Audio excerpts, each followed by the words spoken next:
He's a member of the Australian Blues Hall of Fame and performing tonight at Bobby's Place as part of the Midwinter Blues Fest. Michael Charles in the house. Thanks a lot for coming in. How you doing, Chris? I'm doing well. You know, you say you've traveled Canada a lot. How's this tour going?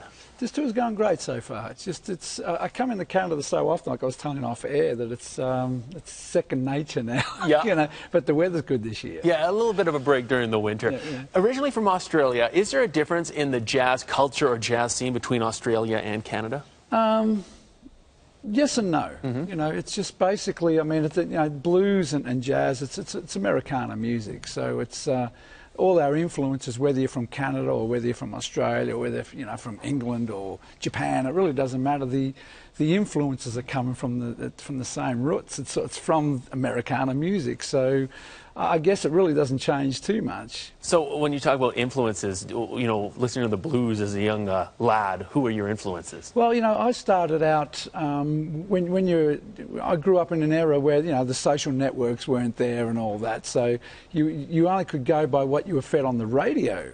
So, and on the radio back then, there'd be, you know, like Eric Clapton, there'd be the Rolling Stones, Creedence Clearwater, and then I really got into actually a Canadian band, the Guess Who. They were great. Oh yeah, band, from you know, Manitoba, yeah, Winnipeg there. Great band, and but as time went by, then I discovered the real blues guys like B.B. King and you know, Albert Collins and Buddy Guy, and then everything changed again. Then I realized that my influences, the original influences, were actually influenced by these other guys, so that, you know, so everything changed in my mind. I'm going, so I backtracked everything, and it's like a family tree of blues there. Yeah. And then you just kind of put your own interpretation to what you do, but it's all comes from that Americana music, you know. You've been playing guitar since you were 7 years old, and now they're making a documentary about, you know, your life and your music. How does that feel? It feels kind of strange sometimes, but you know, the thing that's got me is I'm going through all this old footage going way back, you know, getting out the old VHS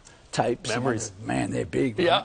And trying to find a machine to play the things. And, that's a tough thing. So you're going through all this footage, and it's like, wow, that's like, I have been doing this a long time. It's your life right in front of you. Yeah, so it's just, it's normal for me in a way, but to document it for other people to see it and string it up in chronologically and all that, it's kind of a strange feeling, but it's an honor, I guess, you know. For sure. All right, you're at Bobby's Place tonight. We want to get a little taste of what you can do. You probably haven't sung at this time in the morning very often, but why don't you give us a little taste of what we can experience from your music? I can do that for you. All right. Here we go.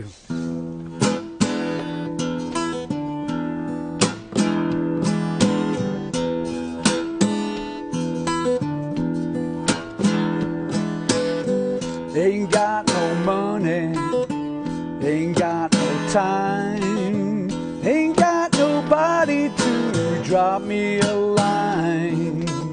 Smoke too many cigarettes and I love my wine. I had your love, but I left it behind. Everybody thinking, everybody's got a road to go.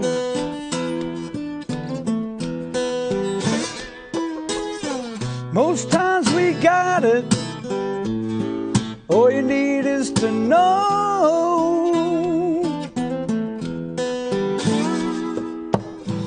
You're being crazy, you're being bad, not knowing what to do, feeling so sad.